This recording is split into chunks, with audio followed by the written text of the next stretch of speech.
Em cima, Salete. Vamos lá, boa noite, bem-vindos ao Serra Negra na Roda, que é uma iniciativa da Casa da Cultura e Cidadania da Almo de Abreu da Lari, que é mantida pelo diretório do PT em Serra Negra. O programa está sendo apresentado já a segunda semana na página da própria Casa da Cultura. Essa semana a gente vai falar sobre renda mínima, que era uma preocupação já de alguns países, uns anos para cá, a Finlândia, por exemplo, já falava sobre isso, e que se tornou um tema essencial depois com a pandemia e depois que o Congresso aprovou o auxílio emergencial, aliás, com a liderança do PT, né, na aprovação desse projeto do auxílio emergencial, que deu popularidade para o presidente. Mas, e para falar sobre o renda mínima, nós temos aqui hoje o maior especialista sobre o assunto, que é o ex-senador e vereador do PT, Eduardo Suplicy. Boa noite, vereador, boa noite, senador. Muito obrigada, antes de tudo, é uma honra ter o senhor aqui conversando com os serranos. E assim, para começar a nossa conversa, eu queria que o senhor explicasse o que é a renda mínima, essa renda universal, porque as pessoas acham, muitas vezes, que é um programa só para as pessoas que estão abaixo da linha da pobreza, o que não é verdade, né? É um programa que é para toda a população. Então, eu queria que o senhor falasse um pouco isso, o que é a renda mínima e por que ele é importante que ele seja para toda a população. Muito boa noite, Salete Silva e Carlos Mota. Primeiro, quero dizer que eu estou muito feliz, alegre mesmo, de atender o convite da Casa de Cultura e Cidadania Dalmo de Abreu do Alari, por quem eu tenho assim, a maior admiração. O professor Dalmo de Abreu do Alari tem sido uma pessoa de extraordinária qualidade, um professor emérito que foi não apenas professor por tantos anos, mas foi diretor brilhante da Faculdade de Direito do Largo São Francisco, aqui na Universidade de São Paulo, e uma pessoa que se constitui num exemplo como professor, como pai de família, como uma pessoa que, inclusive, foi responsável pela Comissão de Direitos Humanos, trabalhou junto ao Dom Paulo Evaristo Arnes e sempre a Igreja Católica também.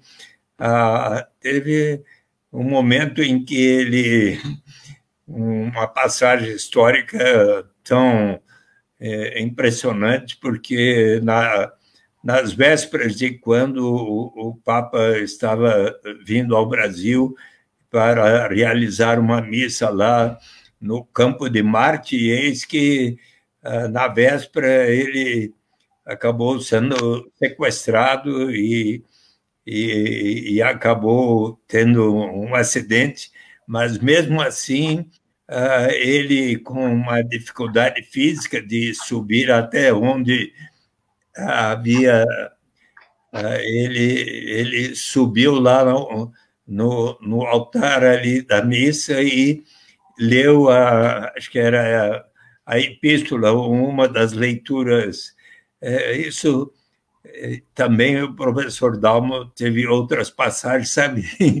Uma coisa interessante é que, quando Luiz Inácio Lula da Silva, Djalma Bom e 13 sindicalistas foram detidos no DEOPS por estarem indiciados na Lei de Segurança Nacional por terem realizado uma greve, e eis que, de repente, levaram o professor Dalmo de Abreu do Alari lá para a sede do DEOPS, onde o diretor lá era o Romeu Tuma, né? E eis que, quando o Djalma Bom, o Lula e os outros viram o professor Dalmo, falaram: que bom, chegou o nosso advogado. Não, eu também estou preso. Não sei se você sabia disso, mas... Então, Eu tenho uma tal admiração pelo professor Dalmo que vocês me fizeram ficar muito feliz de eu estar hoje convidado, mas agora eu posso passar para explicar a renda básica de cidadania, não é? Pois é. Então, a renda básica de cidadania refere-se ao direito de toda e qualquer pessoa, não importa a sua origem, raça, sexo, idade, condição civil ou mesmo socioeconômica, de todos participarmos da riqueza comum de nossa nação através de uma lei, através de uma renda que, na medida do possível, com o progresso do país, será suficiente para atender às necessidades vitais de cada um. Mas como assim? Vai se pagar até para o Pelé, para a Xuxa, para a Salete Silva, para todos, para o Carlos Mota, para o Eduardo Suplicy, todos que estão nos assistindo, ao mais bem-sucedido empresário brasileiro, sim, obviamente, os que temos mais, vamos colaborar para que nós próprios e todos os demais venham a receber. E aí eliminamos toda e qualquer burocracia envolvida em se ter que saber quanto cada um ganha no mercado formal, na carteira de trabalho assinado ou em qualquer atividade que façamos. Se uma mãe toma conta das crianças da vizinha e no dia seguinte recebe um trocado, ou que ela faz uma compra na feira ou paga algo na rua, não precisa declarar, eliminamos inteiramente qualquer estigma ou sentimento de vergonha da pessoa precisar dizer eu só recebo tanto, por isso mereço tal complemento de renda. Eliminamos o chamado fenômeno da dependência que acontece quando tem um sistema que diz que quem não recebe até certo patamar tem o direito de receber tal complemento. E a pessoa está por decidir, vou ou não iniciar essa atividade que vai me render esse tanto.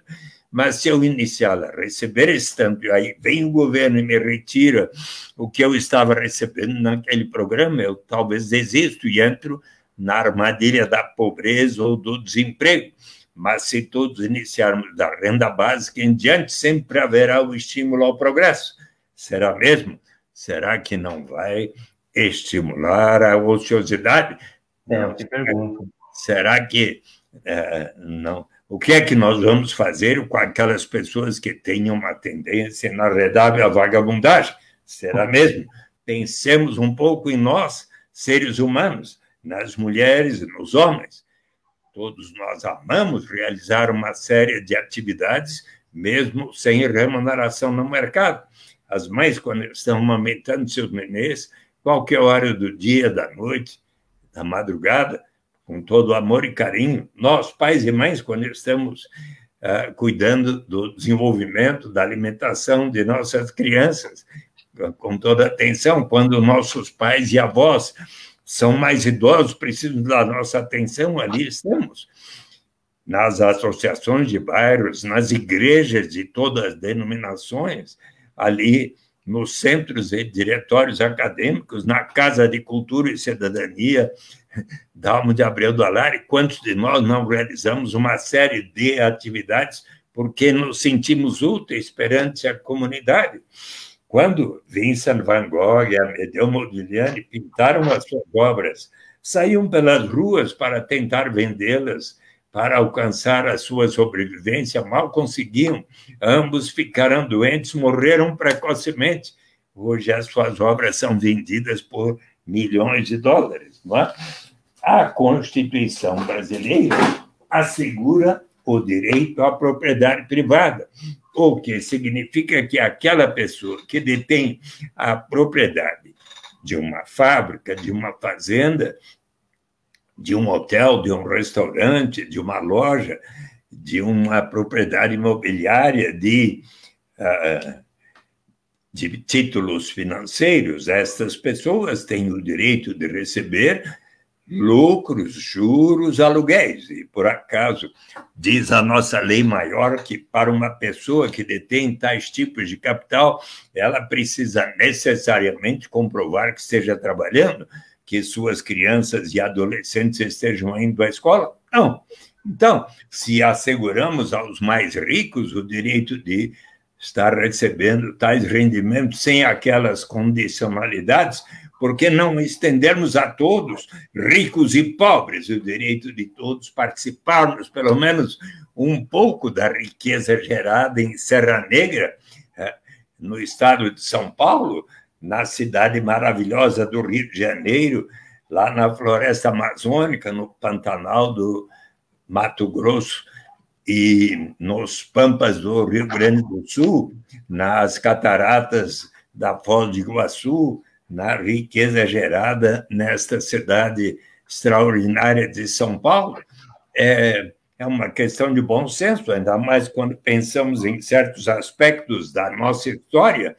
Por mais de 3 séculos, milhões de pessoas foram arrancadas de sua terra natal na África para virem ao Brasil, colaborarem para o enriquecimento de tantas famílias, sem que lhes fosse provida qualquer remuneração, que não fossem viver numa senzala e receberem uma alimentação que fazia que os escravos tivessem uma expectativa de vida pouco superior a 30 anos de idade. Ora, mas qual é a principal vantagem da renda básica de cidadania? Por que ela é hoje tão bem considerada pelos maiores laureados com o Prêmio Nobel de Economia e da Paz? É do ponto de vista da dignidade, da liberdade do ser humano, de que nos fala o grande Prêmio Nobel de Economia, Amartya Sen, em Desenvolvimento como Liberdade, que desenvolvimento, se for para valer, deve significar maior grau de dignidade e liberdade real para todos. Amartya Sen lembra do episódio em que ele era menino. Seu pai era um ótimo professor, morava numa boa casa ali na Índia, e eis que ele estava um dia brincando no jardim de sua casa e, de repente, entrou um homem gritando por socorro, portão adentro, havia sido esfaqueado nas costas. Ele, então, logo chamou por seu pai, que logo veio e acompanhou seu pai, levando aquele trabalhador Kader Mia para o hospital.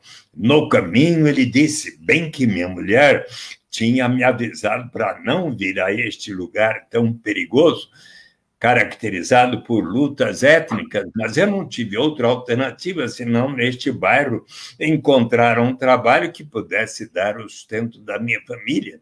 E eis que, ao chegarem no hospital, Kader Mia teve uma hemorragia e veio a falecer, o que levou Amartya Sen a concluir, tipicamente, Kader Mia não tinha liberdade real, precisou colocar as suas saúde e vida em risco para conseguir um trabalho que pudesse dar o sustento da sua família.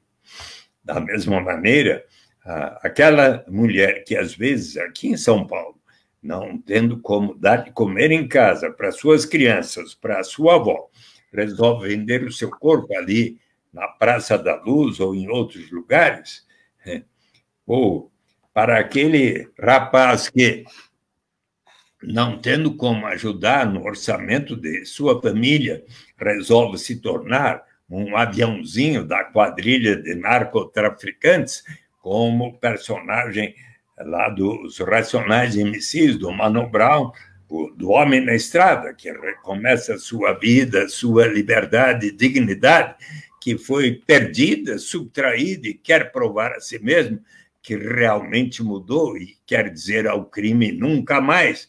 Pois bem, essas pessoas, o dia que houver para si e para cada membro da sua família uma renda suficiente para atender às suas necessidades vitais, essas pessoas vão ganhar o direito de dizer não, diante de uma única alternativa que lhe surja pela frente, mas que vai ferir a sua dignidade colocar sua saúde e vida em risco, essas pessoas vão poder dizer agora, graças à renda básica para mim e cada membro da minha família, eu hoje posso dizer não a essa única alternativa. Eu posso, quem sabe, fazer um curso aqui na Casa de Cultura e Cidadania da Gabriel Dall'Ara em Serra Negra e outra instituição em Serra Negra, e até que surja uma oportunidade mais de acordo com a minha vocação, com a minha vontade. É neste sentido, pois, que a renda básica de cidadania vai elevar o grau de dignidade e liberdade para todos. É por essa razão que eu tanto acredito nesta proposta. Senador, a sua defesa tão enfática da renda mínima nos faz sonhar, claro. Mas, pelo que a gente está vendo no momento econômico, social do Brasil e do mundo, não é algo utópico, né? Na verdade, a gente já deu grandes passos em relação a essa lei, né? É uma lei, na verdade, né? Uma lei que não está sendo aplicada na sua plenitude, né? Então, eu gostaria que o senhor colocasse essas duas questões assim. Nós estamos realmente caminhando para esse sonho que seria a renda básica da cidadania, e já temos podemos dizer que as dificuldades para a sua aplicação estão sendo diminuídas? Bem, estamos avançando em direção a este maravilhoso sonho que era de um grande amigo de vocês, não é verdade? Uhum. Qual é? Posso trazê-lo aqui? Opa! Vou trazê-lo aqui para mandar um abraço para vocês, tá bem? Era 28 de agosto de 1963. Se comemorava nos Estados Unidos da América os 100 anos da abolição da escravidão. E eis que um homem resolveu convocar a todos que lutavam por direitos iguais, entre negros, brancos, amarelos, vermelhos, que viessem ali diante do memorial de Abraham Lincoln para recordar e fazer o que era necessário, porque 100 anos antes havia sido abolida a escravidão e tantas coisas foram benéficas para acabar com aquele longo tempo de cativeiro. Só que 100 anos depois, para os negros, o direito à liberdade, à vida, à busca da felicidade não era igual ao dos brancos. Eles eram impedidos de sentarem nos mesmos bancos de ônibus, frequentarem as mesmas escolas, faculdades, restaurantes. Em alguns dos estados do Sul não lhes era permitido votar. E eis que, então, 250 mil pessoas compareceram. O presidente Kennedy tinha até dito a ele: não faça isso, esse pessoal vem aqui e vai destruir a capital. Mas pode estar certo, disse ele ao presidente, que vai ser uma manifestação pacífica. E ele, então, ao final daquele pronunciamento, um dos mais belos da história da humanidade, ele disse: eu tenho um sonho, I have a dream, que nos Morros Vermelhos da Geórgia, os filhos de escravos, os filhos de donos de escravos serão capazes de se dar as mãos e se sentar juntos na mesa da fraternidade. Martin Luther King Jr., que no livro Caos ou Fraternidade, para onde é que nós vamos daqui para frente, diz que agora está na hora de implantarmos aquilo que tantas pessoas agora chegaram à conclusão que é a forma mais direta e simples de erradicar a pobreza, a renda básica garantida, a renda garantida. Mas de onde vem essa ideia? Salete, quando você saiu de casa da última vez, como é que você o fez? Por favor, me responda essa pergunta. Como é que eu saí? Por onde que eu saí? Como que eu saí? É isso? Saiu pela janela? Não, pela porta. Então, vamos pensar um pouco de onde vem essa ideia. 520 anos antes de Cristo, o mestre Confúcio, no livro das explicações e das respostas, observa que a incerteza é ainda pior do que a pobreza e pode alguém sair de casa senão pela porta. O nome do meu livro, Renda de Cidadania, a saída é pela porta, da Cortez Editora e da editora Fundação Perseu Abramo, exatamente quer dizer que, se nós quisermos cumprir os objetivos fundamentais da Constituição brasileira, que, aliás, o presidente da República jurou perante Deus e o povo brasileiro que iria cumprir, no artigo 3º, constituem objetivos fundamentais da República Federativa do Brasil: construir uma sociedade livre, justa e solidária, garantir o desenvolvimento nacional, erradicar a pobreza, a marginalização e reduzir as desigualdades sociais e regionais, promover o bem de todos, sem preconceitos de origem, raça, sexo, cor, idade e quaisquer outras formas de discriminação. Se o presidente quiser cumprir estes objetivos, um dos instrumentos mais diretos para conseguir, tão como sairmos de casa pela porta, é instituirmos a renda básica de cidadania. Pois bem, sigamos um pouco mais adiante na história.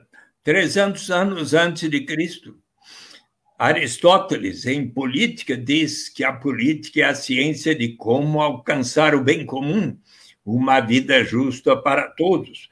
Para isso se faz necessário a justiça política, que precisa ser antecedida da justiça distributiva, que torna mais iguais aos desiguais. Se nós formos à Bíblia Sagrada, qual é a palavra no Antigo Testamento mais citada? Me ensinou o rabino Henry Sobel. Tzedakah, T-Z-E-D-A-K-A, que em hebraico significa justiça social, justiça na sociedade. 513 vezes ali está no livro do Êxodo, dos Provérbios, de Deuteronômio, de Esaú, de Jacó e tantas outras ocasiões. Era o grande anseio do povo judeu como do povo palestino. Não é à toa que o MST tantas vezes começa a leitura, os seus seminários, pela leitura do livro do Êxodo, para lembrar da luta pela terra prometida, pela reforma agrária, por justiça na sociedade. Se nós formos ao Novo Testamento, ali, nos Atos dos Apóstolos, está que eles venderam os seus bens, passaram a viver em comunidade de tal maneira a prover a cada um de acordo com as suas necessidades. Se nós formos olhar as parábolas de Jesus como as do Senhor da Vinha, ele disse que o Senhor da Vinha contratou inúmeros trabalhadores ao longo da jornada, na primeira, na segunda, até a última hora do dia. Com cada um, combinou o que ambos achavam justo. Ao terminar a jornada, começou o pagamento pelo último que ali havia chegado. E quando pagou ao primeiro, este lhe perguntou: mas como assim? O senhor está me pagando o mesmo que ao último que aqui chegou, e eu trabalhei mais do que ele. Ora, você não percebe que eu estou lhe pagando o mesmo que o último que aqui chegou, e eu trabalhei mais do que ele. Ora, você não percebe que eu estou lhe pagando exatamente o que nós combinamos como justo e que o último que aqui chegou também precisa receber o necessário para o sustento da sua família. E se formos ver a segunda epístola de São Paulo aos Coríntios, vocês sabem que certo dia eu estava fazendo uma palestra para as comunidades eclesiais de base sobre este tema e citei dezenas de pensadores, filósofos, economistas, inclusive que em 1848, depois de ter escrito o Manifesto Comunista de 48, e Karl Marx escreveu os volumes de O Capital, em 1875, escreveu a crítica ao programa de Goethe, onde ele diz que, numa sociedade mais amadurecida, os seres humanos vão se portar de tal maneira a poder se inscrever como lema da sua sociedade, de 12 palavras em inglês que o grande economista John Kenneth Galbraith, em Uma Era da Incerteza, diz que tiveram um efeito ainda mais revolucionário do que os volumes de O Capital, from each according to his capacity to each according to his needs, de cada um de acordo com a sua capacidade, a cada um de acordo com as suas necessidades. Acontece que, na hora que eu terminei a palestra, o saudoso Dom Luciano Mendes de Almeida, defensor emérito dos direitos humanos, disse a mim: Eduardo, você não precisa citar o Karl Marx para defender a sua proposta. Ela é muito melhor defendida por São Paulo na segunda epístola aos Coríntios. Daí eu fui ler essa epístola, achei tão bonita. Agora eu sempre cito São Paulo e Karl Marx, porque diz São Paulo aos Coríntios que aos corintianos, como o professor Dallari, que ele é muito corintiano. Então, ele diz... todos nós deveremos sempre seguir o exemplo de Jesus, que, em sendo tão poderoso, resolveu se solidarizar e viver dentre os mais pobres, de tal maneira que, conforme está escrito, para que haja igualdade, para que haja justiça, toda aquela pessoa que teve uma safra abundante não tenha de mais, toda aquela pessoa que teve uma safra pequena não tenha de menos. Pois bem, se nós formos ver o que pensam os seguidores de Maomé, como os 4 califas que escreveram o livro dos Hadis, como Omar, o segundo deles, ele diz que toda aquela pessoa que detém um grande patrimônio deve destinar uma parcela deste patrimônio para os que pouco ou nada têm. E se nós formos ver o que pensa o budismo, Dalai Lama, numa ética para o novo milênio, diz que, se for para aceitar o consumo tão suntuoso dos mais ricos, nós precisamos antes assegurar a sobrevivência de toda a humanidade. Pois bem, podemos seguir um pouco mais adiante na história e nos encontrarmos com uma outra pessoa que deu uma contribuição extraordinária para o desenvolvimento da proposta da renda básica de cidadania. Um minuto que caiu no chão o livro.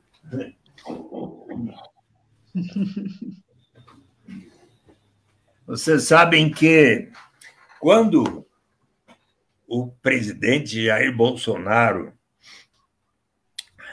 fez aquela reunião que passou na televisão inteira com seus ministros, 22 de abril, e a certa altura ele falou que queria distribuir armas para todo o povo brasileiro, eu fiquei preocupado, e achei melhor quando ele anunciou que estava com a Covid-19, iria precisar ficar pelo menos 2 semanas no Palácio do Alvorada, lá isolado, brincando só com as emas, não é?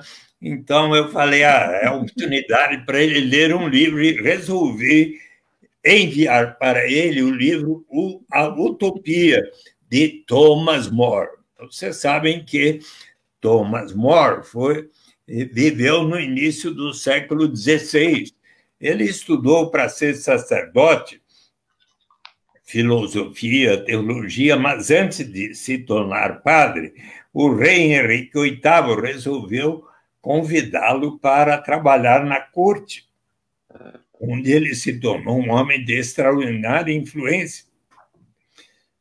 Foi designado embaixador em Flandres, na Bélgica. Ele foi presidente eleito, o presidente da Casa dos Comuns. Ele, em 1931, foi canonizado santo ao tempo de Pio XI, e em 2000 o Papa João Paulo II o proclamou o grande patrono dos políticos e dos governantes. Há um filme muito bonito, O Homem que Não Vendeu a Sua Alma, sobre a história de Thomas More. Acontece que, certo dia, o rei Henrique VIII diz a ele: escreva para mim uma justificativa para eu me casar outra vez, porque minha mulher não me dá herdeiros. Ora, eu não vou fazer isso, não é o que eu penso. E se vocês forem a Londres visitarem o parlamento, logo à esquerda vão ver, eu vi isso, ali tem um enorme espaço à esquerda, na entrada, como se fosse uma catedral sem bancos, e no meio tem um círculo. Aqui foi julgado e condenado Thomas More por causa daquela recusa, e daí degolado.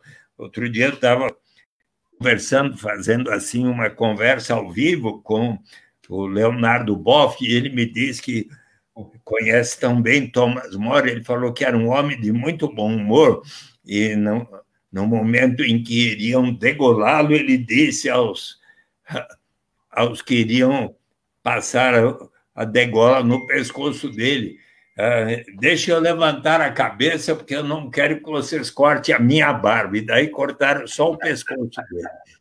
E, pois bem, vocês sabem que no livro primeiro de Utopia há um diálogo do cardeal Morton com alguns personagens sobre a pena de morte que, então instituída na Inglaterra, não havia colaborado para diminuir a criminalidade violenta.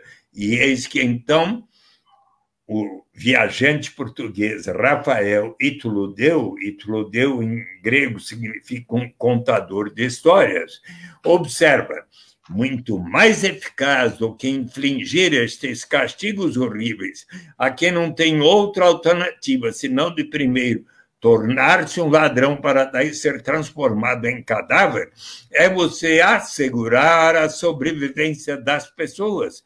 E, com base nesta reflexão, um amigo de Thomas More, chamado Juan Luís Vives, escreveu para o prefeito da cidade flamenga de Bruges: de subvencione pauperum de civi necessitados, um tratado de subvenção aos pobres, onde pela primeira vez propõe a garantia de sobrevivência, de uma renda aos habitantes de Bruges. E por esta razão, Thomas More é considerado um daqueles pensadores ao longo da história que melhor fundamentaram o direito à renda básica de cidadania. Nós podemos seguir um pouco mais adiante na história e nos encontrarmos com outro Thomas. Eu me refiro a Thomas More, a Thomas Paine, P-A-I-N-E. Thomas Paine nasceu em 1834 em Catford, na Inglaterra, e ele, mais tarde, tornou-se amigo de Benjamin Franklin, aquele que inventou o para-raios. Antes só se usava monóculos, ele inventou os óculos. Um homem muito influente que persuadiu Thomas Paine a ir viver na América antes da independência, e para lá ele foi como um coletor de impostos e arguto observador de costumes e de valores, que passaram a...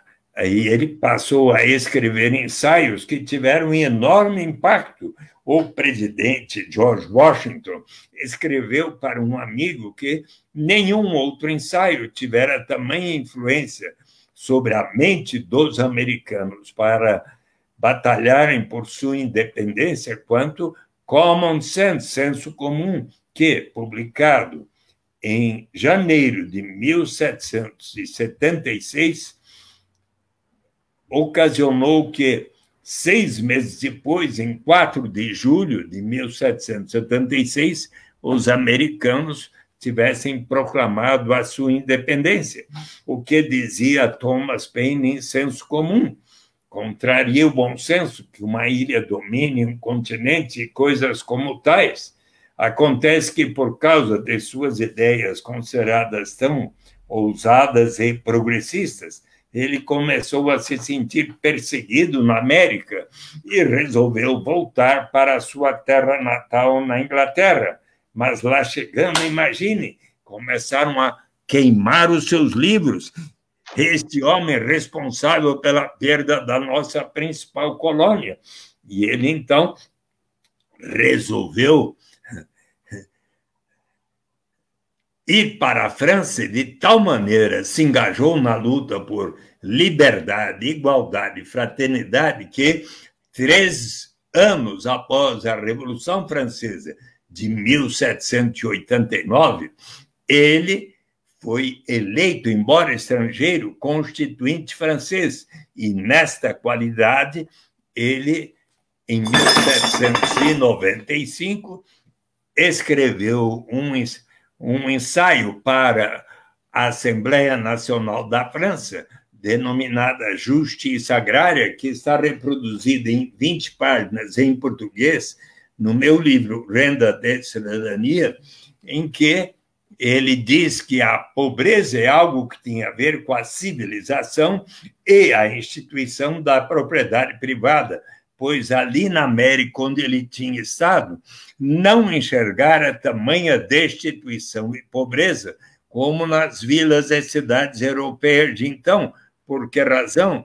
Porque lá na América a propriedade era comum dentre os índios, mas ele considerava de bom senso que uma pessoa que cultive a terra, realize benfeitorias na sua propriedade, possa usufruir do seu trabalho na sua propriedade, como muitas pessoas em Serra Negra.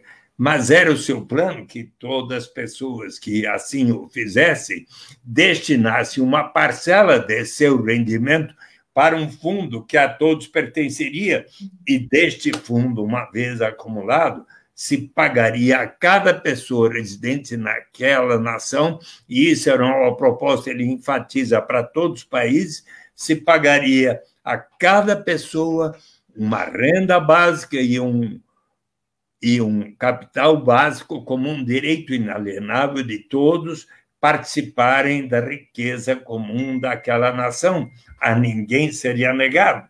Pois bem, podemos seguir um pouco mais adiante na história. No século XX, encontrarmos-nos com o Bertrand Russell, o grande filósofo, quando ele, em 1918, que escreveu Os Caminhos para a Liberdade, uma reflexão sobre o socialismo, o fascismo, o sindicalismo, os grandes movimentos que abalaram a Europa antes da Primeira Grande Guerra Mundial. Eis que, na sua conclusão, ele diz: o meu plano é exatamente esse, que cada pessoa possa receber o necessário para a sua sobrevivência. E daí para frente, cada um vai receber aquilo que obtiver por seu talento, esforço, capacidade, criatividade, mas a ninguém deve ser negado o mínimo para a sua sobrevivência. E daí para frente, dezenas, centenas de pensadores, filósofos, economistas, inclusive laureados com o Prêmio Nobel. Ava Lerner, em 1944, George Stigler, premiado com o Prêmio Nobel em 1946.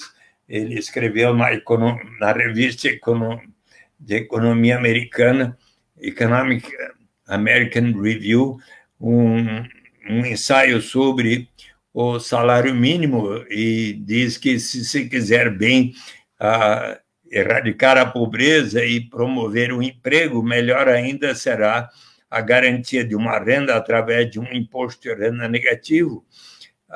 Em 1962, o Prêmio Nobel de Economia, professor do Paulo Guedes, o Milton Friedman, da Universidade de Chicago, em Capitalismo e Liberdade, procura dizer que o capitalismo seria o sistema mais consistente com a liberdade do ser humano, mas que não bem resolve o problema da pobreza.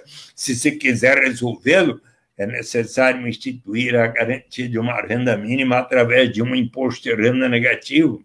O Prêmio Nobel James Tobin, em diversos artigos nos anos 60, ele que foi um discípulo de John Maynard Keynes, também defendeu a garantia de uma renda mínima através de um imposto de renda negativo.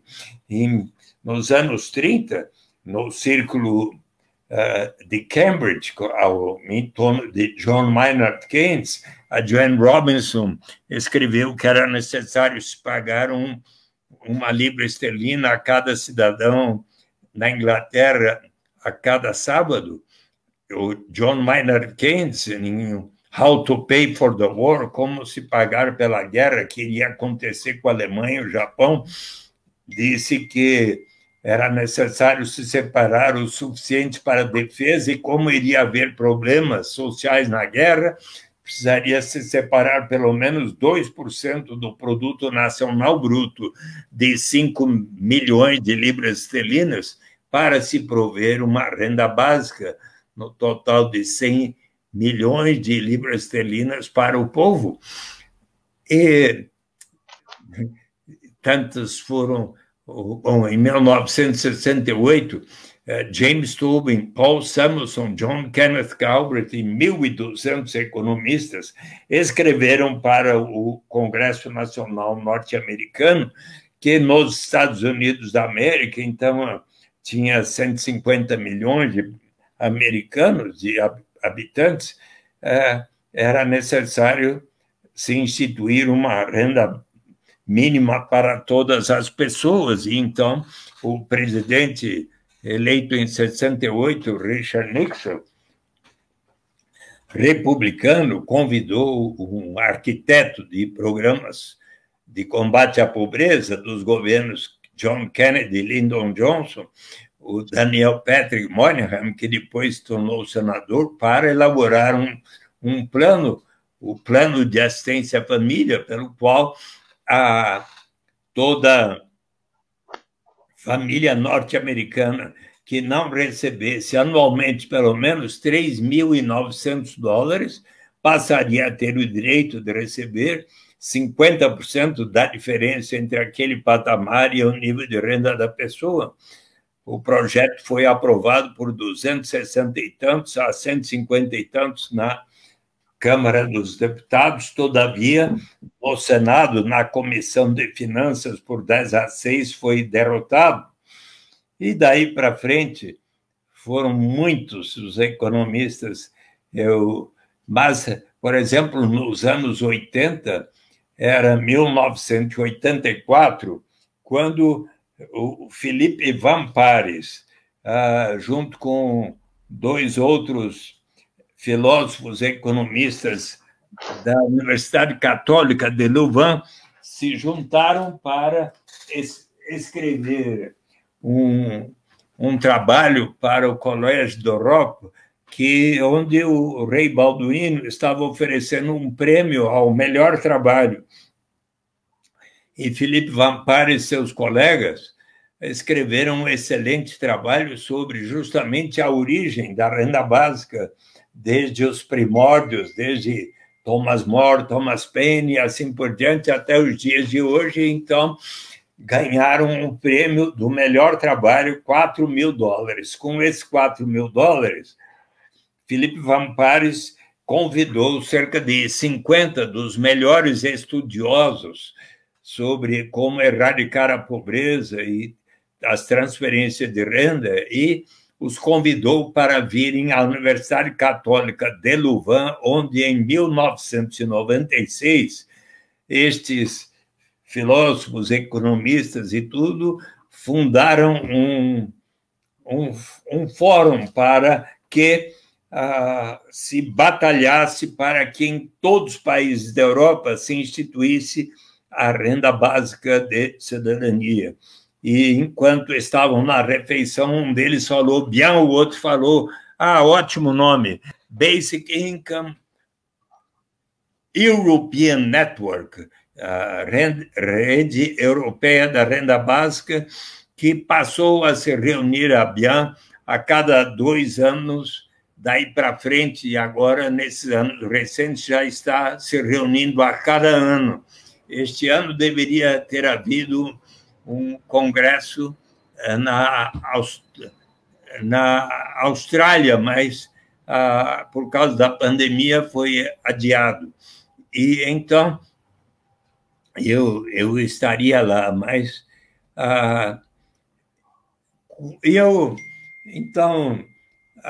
quando, depois de ter estudado administração de empresas e me interessado sempre muito por como melhorar a situação do Brasil em direção a um país com maior igualdade e tudo.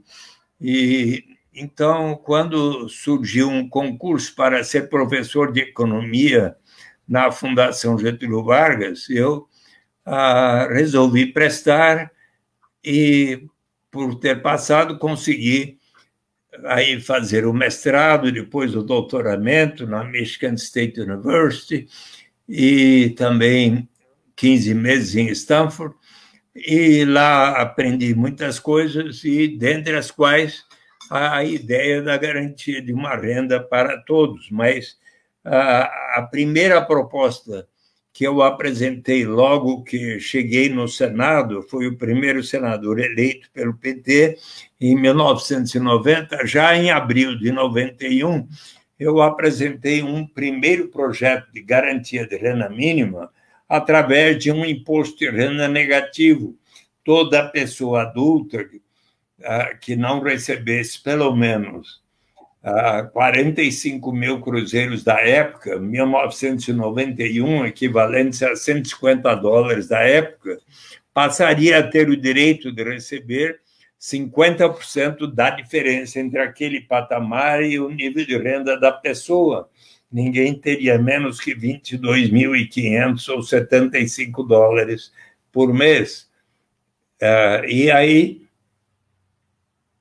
esse projeto recebeu o parecer favorável do senador Maurício Correia, então líder do PDT, depois presidente do Supremo Tribunal Federal, ministro, mas e em dezembro de 91 foi aprovado por consenso de todos os partidos no Senado, e depois foi para a Câmara dos Deputados, recebeu parecer favorável, entusiástico do deputado Germano Rigoto, que depois foi governador pelo PMDB do Rio Grande do Sul, mas acontece que era agosto de 91, quando o então professor professor Walter Barelli, que havia sido diretor técnico do DIEESE, e ele era o coordenador de programas de governo econômico do presidente Lula, e ele convidou cerca de 50 economistas para uma reunião em Belo Horizonte, e quando eu e o meu amigo Antônio Maria da Silveira, que tinha me ajudado a formular a proposta, explicamos para os economistas, o então professor, até hoje, da Universidade Católica de Louvain, José Márcio Camargo, ponderou: Eduardo, é uma boa iniciativa garantir uma renda, mas como o problema no Brasil muito sério é um número tão grande de famílias que não tendo como dar de comer em casa para suas crianças, os pais colocam-nos para trabalhar desde os 7, 8, 9, 10 anos de idade. Se nós provermos uma renda mínima para essas famílias carentes, desde que as crianças estejam indo à escola, estaremos contribuindo para cortar um dos principais elos do círculo vicioso da pobreza. E ele escreveu sobre isso em 91 e 93 na Folha de São Paulo.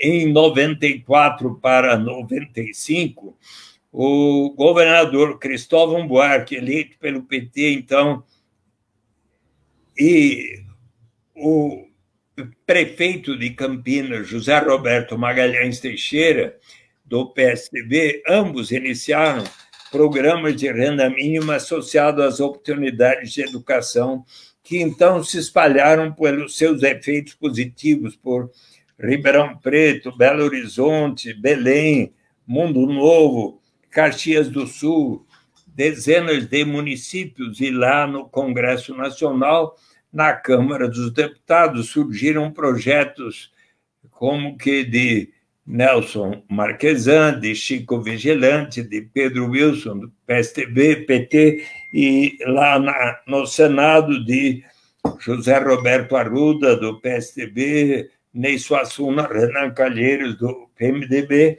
pelo qual a União financiaria os municípios que adotassem programas naquela direção. E, então, em 94, tinha vindo para o Brasil o professor Felipe Vampares, que justamente foi o fundador da BIAN, Basic Income European, depois transformada em Basic Income Earth Network, a rede mundial da renda básica. Então, Felipe Vampares, fundador da BIAN, autor deste livro que eu muito recomendo a todos, Renda Básica, uma proposta radical para uma sociedade livre, uma economia sã, que tem o meu prefácio, e também é da Cortez Editora e editora Fundação Perseu Abramo. Então, em 94, Felipe Vampares tinha vindo ao Brasil e, sabendo que eu havia, como senador, apresentado a proposta da garantia de uma renda mínima, ele me convidou para ir a Londres, no 5º Congresso Internacional da BIAN. Em 96, ele veio novamente ao Brasil fazer palestras na Universidade de São Paulo, na PUC, na Universidade Federal do Rio de Janeiro, e eu, então, solicitei ao presidente Fernando Henrique Cardoso que pudesse recebê-lo, e junto com Paulo Renato Souza, ministro da Educação, e na ocasião, depois de 50 minutos de diálogo, Felipe Vampares explicou ao Fernando Henrique Cardoso: olha, o objetivo maior é um dia chegarmos à renda básica incondicional universal, mas iniciar relacionando a garantia de uma renda às oportunidades de educação significa um investimento em capital humano, é algo positivo. E o presidente Fernando Henrique Cardoso deu o sinal verde para que fosse aprovado pelo Congresso Nacional a Lei 9.533, pela qual a União financiaria em 50% os gastos dos municípios que adotassem programas de renda mínima associados à educação naquela linha.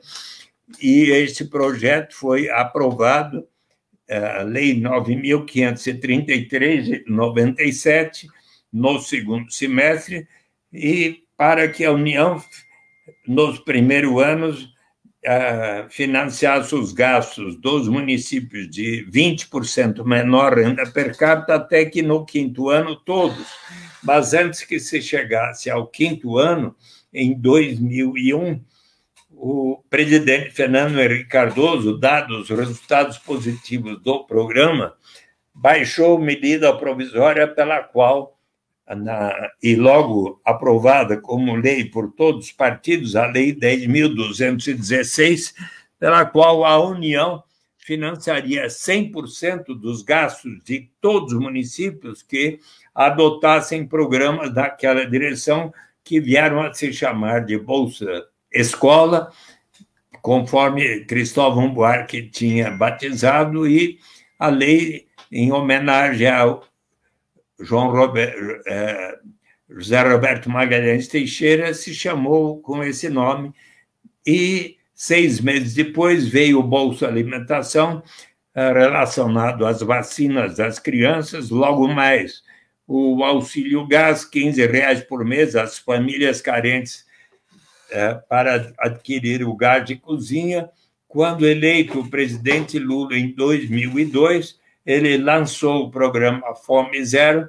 Eu até acompanhei o ministro José Graziano da Silva, quando ele, em Guaribas e Acauã, no interior do Piauí, os municípios de menor índice de desenvolvimento econômico, de desenvolvimento humano no Brasil, quando foi lançado o programa Cartão Alimentação, que só poderia ser gastos com alimentos, R$ 50 por mês para as famílias que não atingisse até meio salário mínimo per capita. Mas em outubro de 2003, mediante a recomendação da sua equipe interministerial, o presidente Lula resolveu racionalizar e unificar esses programas que eu mencionei, o Bolsa Escola, o Bolsa Alimentação, o Auxílio Gás e o Cartão Alimentação, depois o Programa de Erradicação do Trabalho Infantil, todos naquele que veio a ser chamado o Programa Bolsa Família. Em dezembro de 2003, tinha 3,5 milhões de famílias beneficiadas, foi crescendo, até que chegasse em 2014 para 15, 14 milhões 200 e tantas mil famílias, algo como 47, 48 milhões, quase um quarto dos 210, 11 milhões de brasileiros que somos. E este programa contribuiu para diminuir gradualmente o índice de desigualdade no Brasil, bem como o índice de pobreza extrema, que foi melhorando significativamente, mas não tanto nos últimos anos depois do fim do governo Dilma e Michel Temer e Jair Bolsonaro, mas dada, inclusive, a recessão, desemprego que aconteceu, mas, de qualquer maneira, bem, mais e mais eu, interagindo com todos economistas, filósofos da Basic Income Earth Network, fiquei persuadido de que, melhor ainda do que a garantia de uma renda através de um imposto de renda negativo, e mesmo que relacionado às oportunidades de educação e de saúde, melhor ainda seria se prover uma renda básica incondicional para todos. E, persuadido disto, eu apresentei no Senado Federal, em dezembro de 2001, um novo projeto de lei para que, a partir de 2005, tivéssemos uma renda básica incondicional para toda a população residente no Brasil, inclusive para os estrangeiros aqui residentes há 5 anos ou mais, teriam e terão também este direito. E foi designado relator o então senador Francelino Pereira, que me disse: olha, Eduardo, eu estou com 81 anos, não vou mais ser candidato e quero estudar com afinco, seriedade, o seu projeto. Eu dei a ele o meu livro, que estava na primeira edição, e ele estudou e disse: Eduardo, é uma boa ideia, mas você precisa torná-la compatível com a lei de responsabilidade fiscal. Que tal você aceitar um parágrafo que diga que para cada que será instituído gradualmente, por etapas, a critério do Poder Executivo, começando pelos mais necessitados, portanto, como já o fazia o programa Bolsa Família. Eu aceitei, achei de bom senso, e graças a isso, o Senado, em dezembro de 2002, aprovou por consenso esta proposta. Em dezembro de 2003, a Câmara dos Deputados também a aprovou por consenso. Estava na Comissão de Constituição e Justiça o então deputado federal Jair Bolsonaro, hoje presidente, que, portanto, aprovou a Lei 10.835, que foi sancionada pelo presidente Lula em belíssima cerimônia em 8 de janeiro de 2004. E vocês sabem que foi uma belíssima cerimônia. Estava presente, dentre outros convidados especiais, justamente o professor Felipe Vampares, que colocou coisas tão belas no seu pronunciamento a respeito. E eu até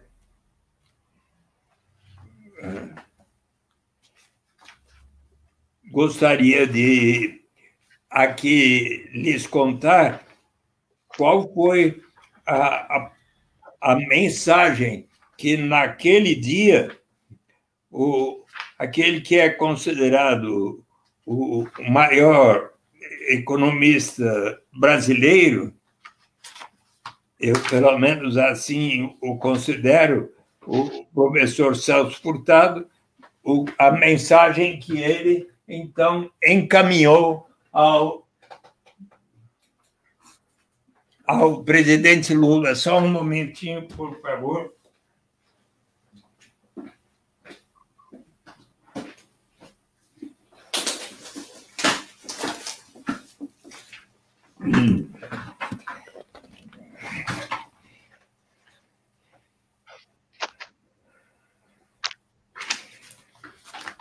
Neste dia, o professor Celso Furtado, que se encontrava em Paris, lecionando na Universidade de Sorbonne, ele disse, mensagem lida na cerimônia, ao presidente Luiz Inácio Lula da Silva: neste momento em que Vossa Excelência sanciona a lei da renda básica de cidadania, quero expressar-lhe minha convicção de que, com essa medida, nosso país se coloca na vanguarda daqueles que lutam pela construção de uma sociedade mais solidária. Com frequência, o Brasil foi referido como um dos últimos países a abolir o trabalho escravo. Agora, com este ato que é fruto do civismo e da ampla visão social do senador Eduardo Matarazzo Suplicy, o Brasil será referido como o primeiro que institui um sistema de solidariedade tão abrangente e, ademais, aprovado pelos representantes do seu povo. E, então, está lá, é lei. Você sabe que ainda hoje o presidente Jair Bolsonaro informou que ele vai desistir da proposta da chamada Renda Brasil. Exato. E porque ele vai dar continuidade ao programa Bolsa Família e, na verdade, se ele quiser, ele pode perfeitamente, aliás, não é se ele quiser, ele, como presidente, precisa colocar em prática o que o Congresso Nacional aprovou, que é de instituir a renda básica de cidadania. Acho que, para que as pessoas saibam bem, a diferença, né? Seria interessante nós falarmos uma breve palavra sobre os diversos sistemas de transferência de renda que temos no Brasil. Sim. Tá tudo bem? Claro, claro, senador. Perfeito, acho que é isso importante, Bem, é importante que o Bolsa Família então, é diferente. como funciona hoje o programa Bolsa Família?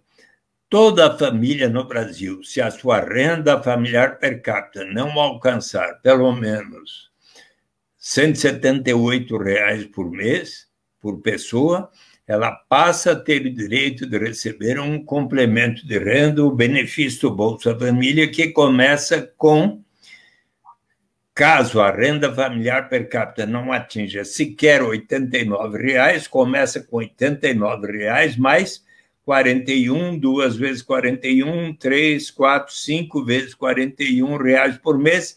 Se na família houver 1, 2, 3, 4, 5 ou mais crianças até 15 anos e 11 meses, mais 48, mais 48, se na família houver 1 ou 2 adolescentes de 16 a 18 anos, há condicionalidades. A mãe, se estiver grávida, deve fazer o pré-natal na rede pública de saúde até que nasça o nenê. Durante aquele período de 9 meses, ela já tem direito aos R$ 41 por criança que vai nascer. Os pais devem levar as crianças até 6 anos de idade na rede pública de saúde para realizarem as respectivas vacinas de acordo com o calendário do Ministério da Saúde.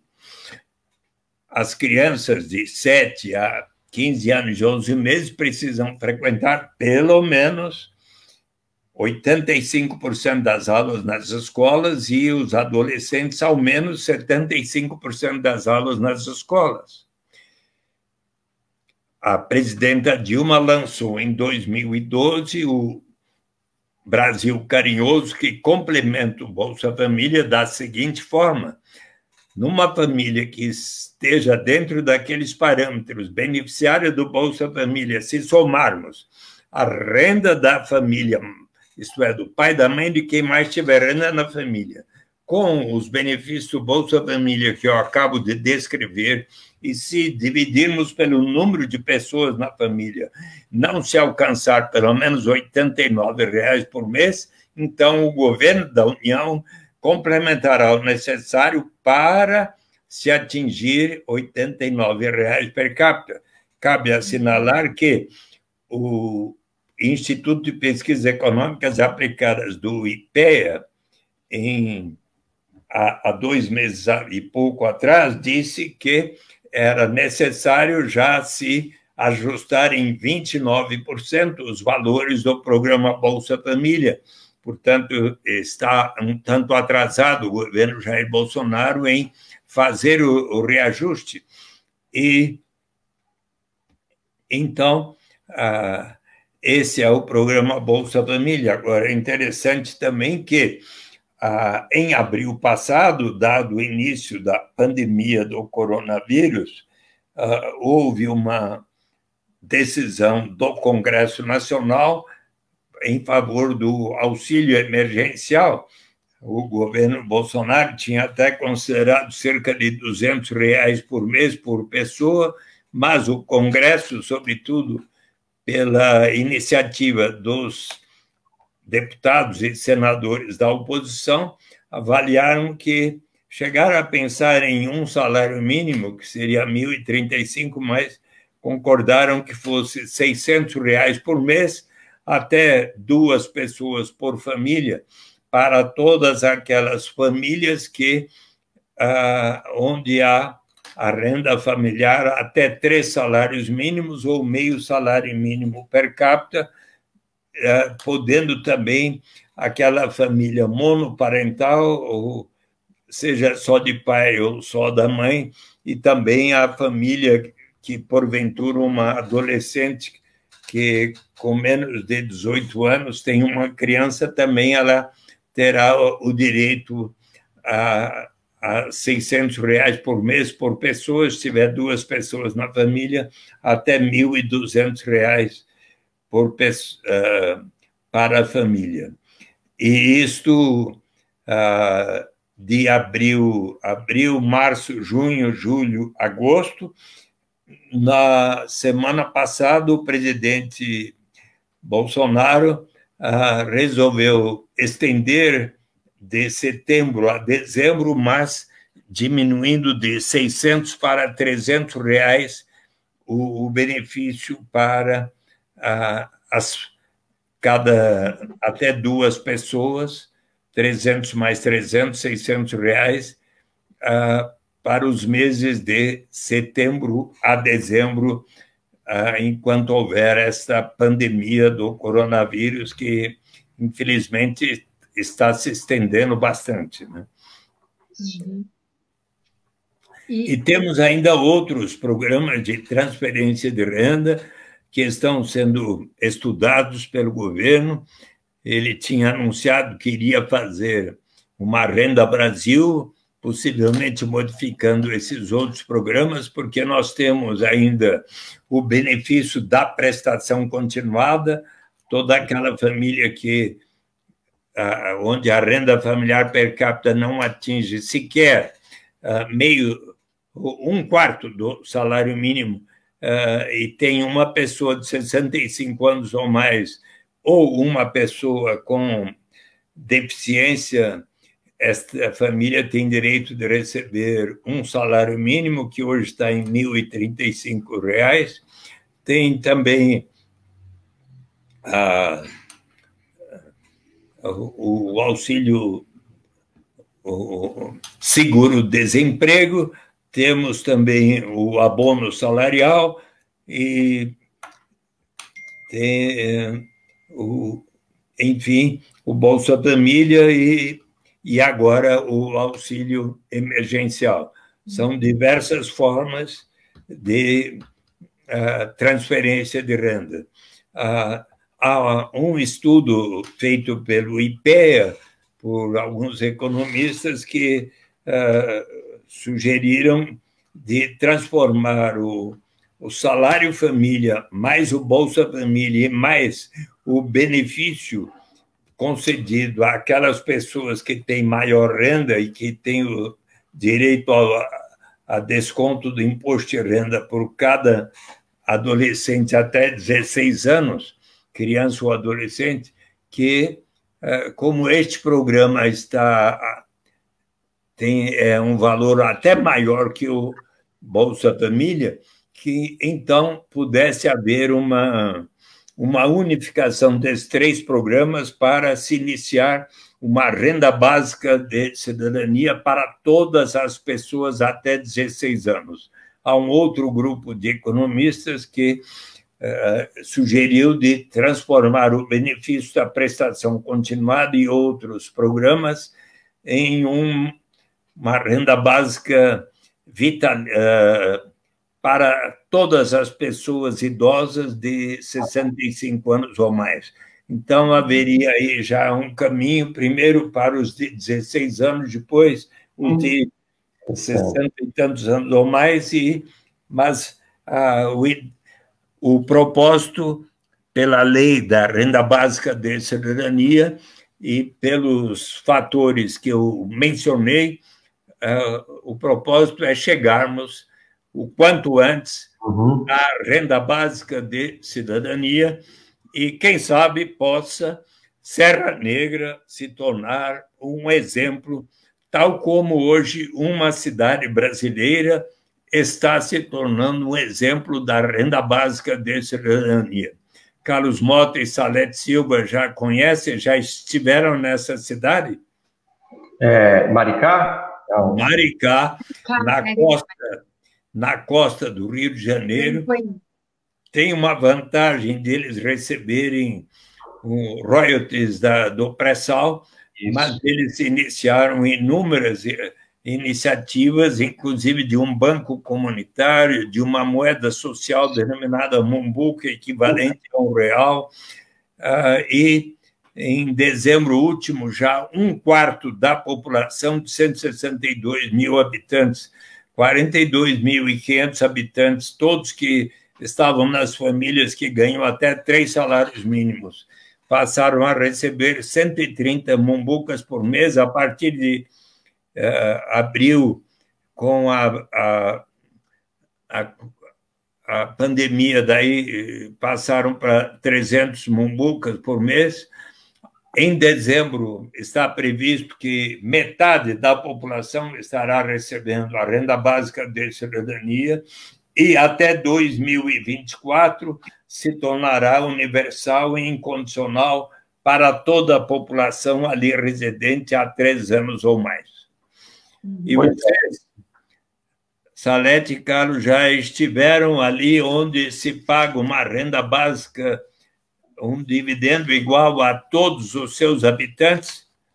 A Casa de Cultura Dalmo Dallari já mandou uma comissão para estudar como é que vai funcionar? Ainda não. Ainda não. Mas o senhor não acha que isso pode ser um tema durante a campanha aí eleitoral, as campanhas municipal? Acho que esse é um bom tema para a campanha, não é não? Sem dúvida, eu estou estimulando todos os candidatos a prefeito, a prefeita, a vereadores e a vereadoras fazer de seus municípios exemplos pioneiros da renda básica de cidadania. Onde é que nós temos exemplos disso? Por favor, Salete e Carlos, me digam, para vocês logo organizarem uma excursão até lá.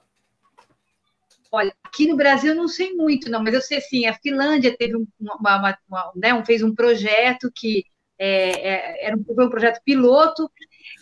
A Espanha parece que tem alguma coisa, né? Que eles também adotaram. No Alasca. No Alasca. O Carlos Mota já esteve lá? Não, muito frio lá. Eu já fui. Já é bastante. 1995, formidável.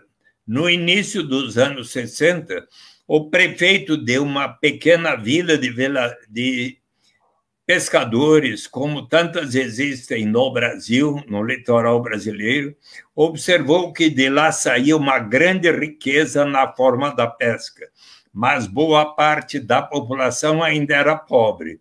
Então, disse o prefeito Jay Hammond aos seus concidadãos: vamos criar um imposto de 3% sobre o valor da pesca para instituir um fundo que a todos pertencerá. Mas o imposto sou contra, enorme resistência. Demorou 5 anos para persuadir a comunidade. Uma vez instituída, deu tão certo. 10 anos depois, se tornou governador do estado do Alasca. Uma vez instituído, então, aconteceu que, ele foi eleito governador.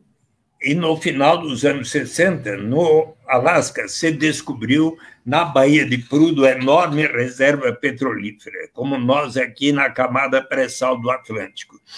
E então ele disse aos seus 300 mil concidadãos, hoje são 750 mil habitantes.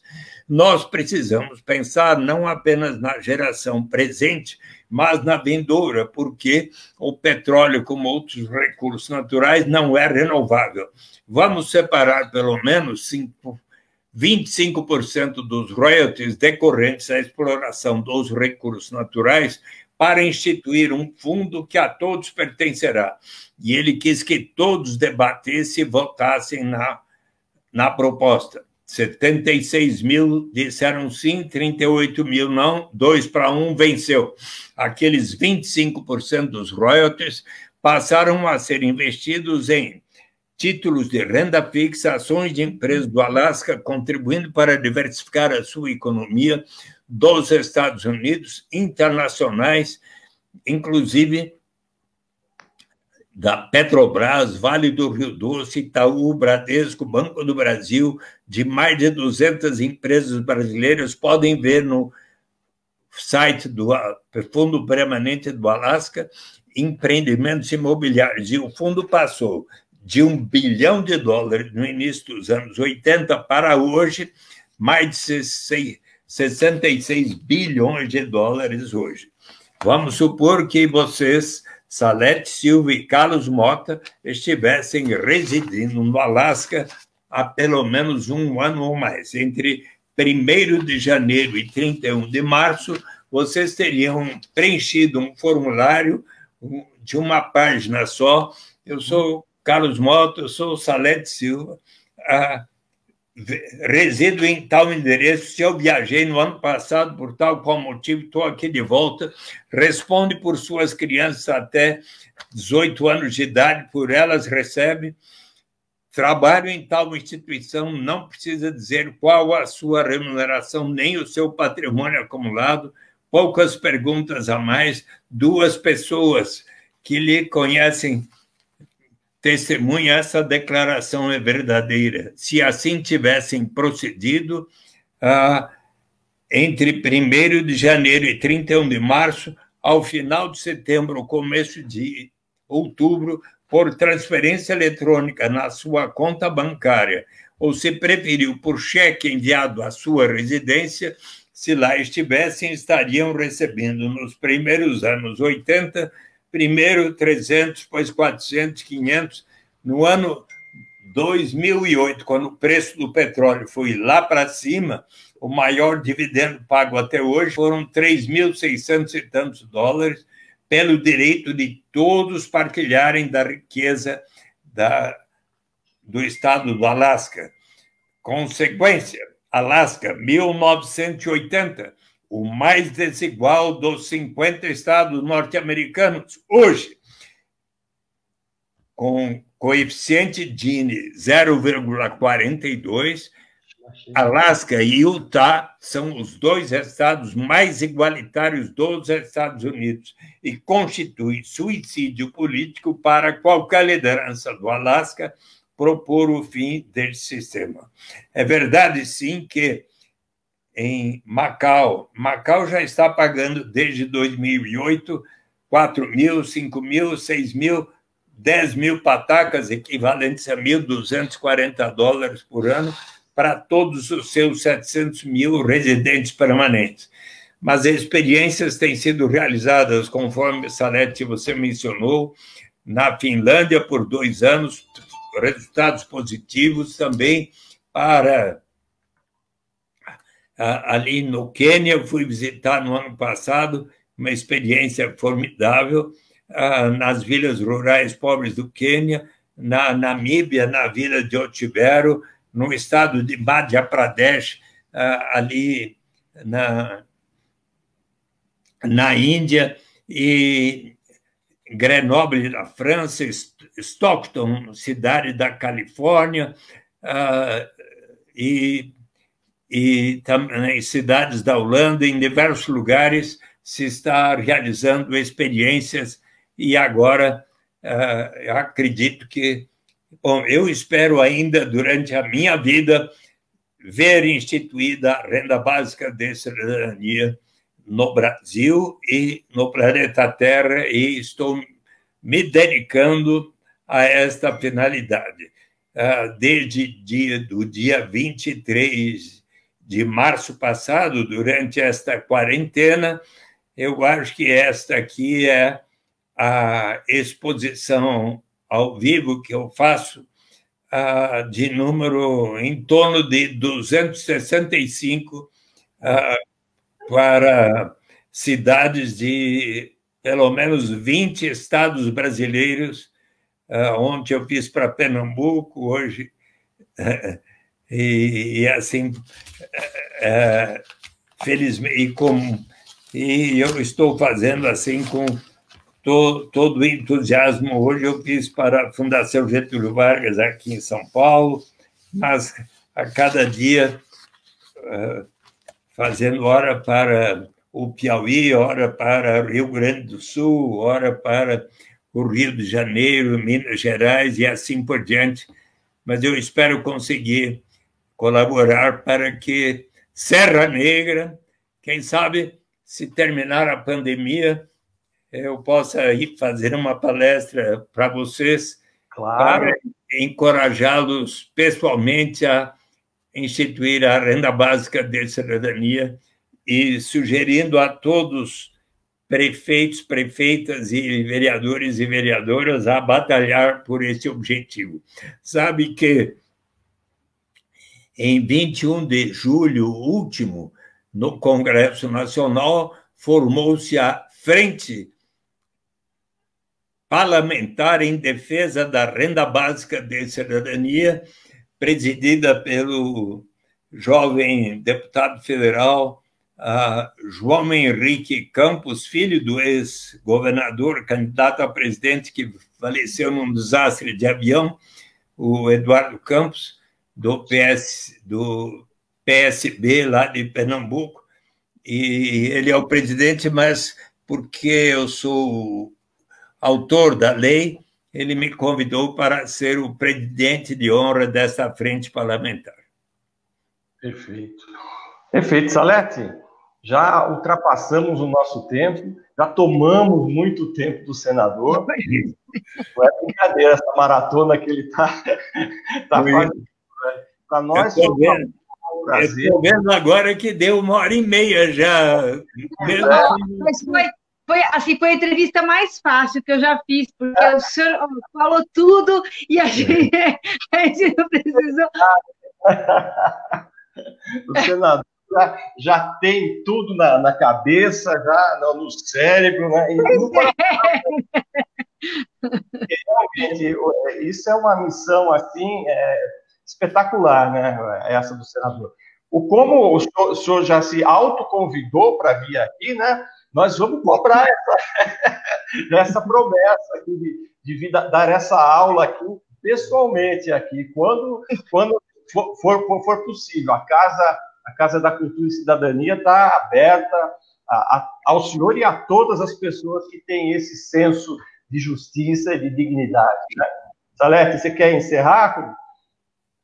Eu só agradecer, foi uma aula para a gente, né? Assim, acho que para a cidade, e é uma honra, porque assim, a gente trazer pessoas assim como o senhor aqui para a Serra Negra não é muito comum, né? A gente não tem. A gente está inaugurando esse espaço aqui, que é a Casa da Cultura, aliás, para isso, né? Porque a gente tem essa dificuldade. Então, assim, é uma honra enorme, né? A gente poder ter essa aula maravilhosa aí que o senhor deu aqui para a gente sobre renda mínima. E só agradecer. Muito obrigado, então, querida Salete Silva, querido Carlos Malta, foi para mim também uma alegria poder colaborar com vocês nesse ótimo diálogo. E parabéns à Casa de Cultura e Cidadania Dalmo de Abreu da Lari. Obrigado, senador. Vamos nos despedir, então. Estou encerrando a transmissão. Até mais, muito obrigado. Tchau, obrigada, viu? Obrigada. Muito obrigado. Um grande abraço, então. Felicidades. Hein? O senhor também, obrigada.